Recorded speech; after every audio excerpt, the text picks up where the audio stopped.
Keith walking quickly through the busy town, his excitement announcing his enthusiasm. Charlene and Lauren emerge behind him, their expressions a stark contrast to Keith's exuberance. Larry, Keith's brother, follows. He is looking at Keith and wonders why his brother is so excited. Charlene breaks the silence, her annoyance palpable. Keith, your father and I wanted to bring this up to you.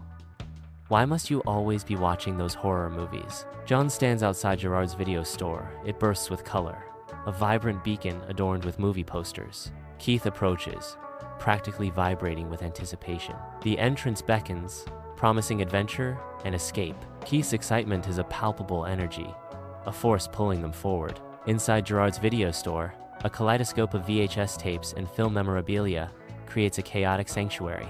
John, his face etched with a lifetime of stories, stands as a beacon of cinematic passion behind the counter. With a knowing smile, John greets a familiar face. Keith, can't stay away, huh? The bell above the door jingles, signaling the arrival of Keith, drawn back into Gerard's cinematic world. Surrounded by the comforting disarray of tapes and posters, Keith grins, a sense of nostalgia washing over him. The store, a timeless haven, welcomes another soul seeking refuge in the magic of movies. Keith advances into the video store's horror section, his family reluctantly following.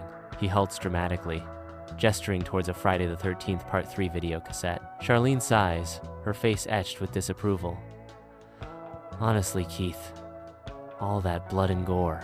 Keith's face lights up with excitement as he ignores her words, eyes glued to the cassette. The family stands frozen in place, the colorful horror movie cover surrounding them. Amidst the vibrant shelves of Gerard's video store, Larry appears, lost in contemplation among the comedy selections. Larry pulls out a Mel Brooks movie, considering the cinematic treasure. Lauren enters the frame, drawn by the comedic allure. Lauren's interest intensifies as she explores the comedic section, a smile playing on her lips. The atmosphere buzzes with anticipation as Lauren and Larry immerse themselves in the world of comedy. In Gerard's video store, Charlene meanders toward the new releases, her eyes scanning the shelves. She pauses, selecting a romance VHS tape from the array of films. With a pointed look at Keith, she remarks, "Something a bit more wholesome." Her expression suggests a playful challenge as she holds up a videotape. The store fades into the background as her words hang in the air, tinged with playful sarcasm. Amidst towering shelves of VHSs, Keith nervously shuffles, his anxiety palpable. His face flushes with a mix of surprise and awkwardness as he locks eyes with Tammy. Stammering, Keith blurts out, "Tammy, what are you doing here?" The video store aisle, once a simple setting, now feels like the center of Keith's universe. Keith's nervous energy fizzes around him, making the moment hang in the air.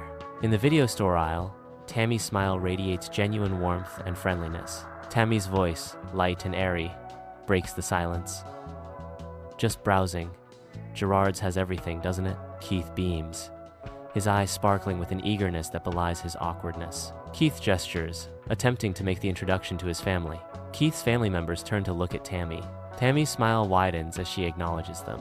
In the narrow aisle of Gerard's video store, Charlene looms over Keith, her grin radiating mischievous intent. Keith shifts nervously, his discomfort growing under Charlene's intense gaze. Charlene's playful interrogation intensifies the awkward atmosphere.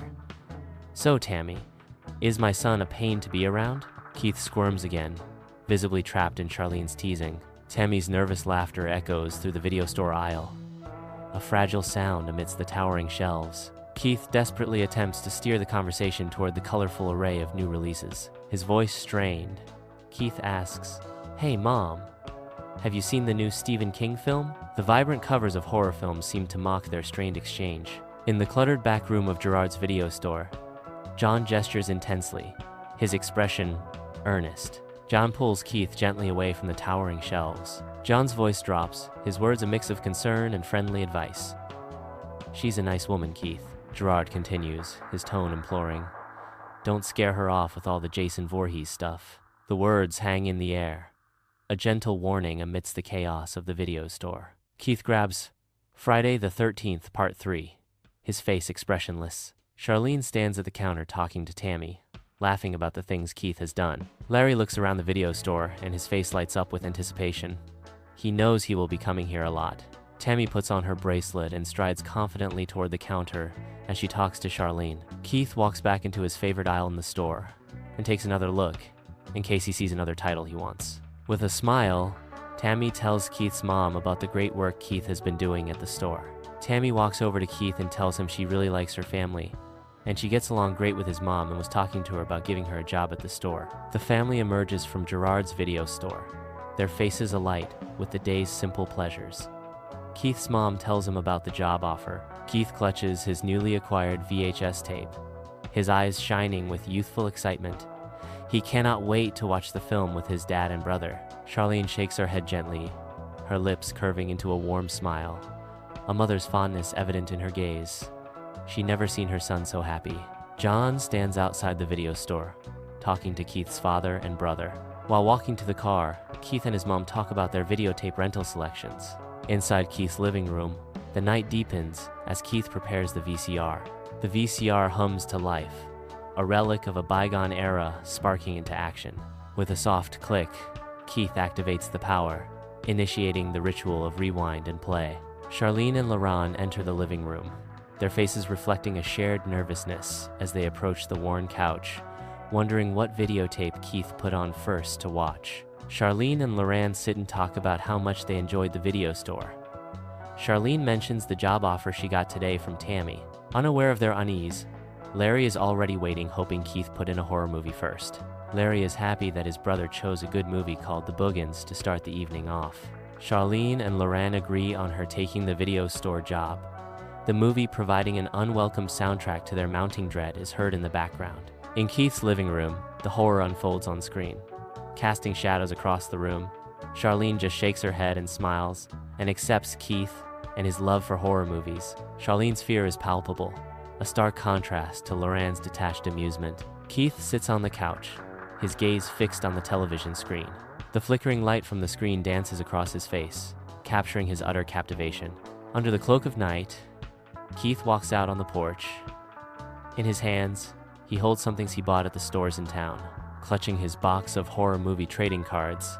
As he stands under the dim glow, Keith thinks about his future and how maybe filmmaking will be his future goal. The porch light casts long, eerie shadows that amplify Keith's happiness. He has a job that is a paradise to him. He has so many dreams of his future running through his head. Keith thinks of how great it will be to have his mom working at the video store with him. Keith's posture is relaxed, radiating approachability and easygoing nature. In the living room, the quiet night cradles Charlene and Laurent. A night with their two sons watching movies was something they always enjoyed. Amidst the tranquil scene, Larry sits mesmerized, his eyes glued to the next film, Friday the 13th, Part 3.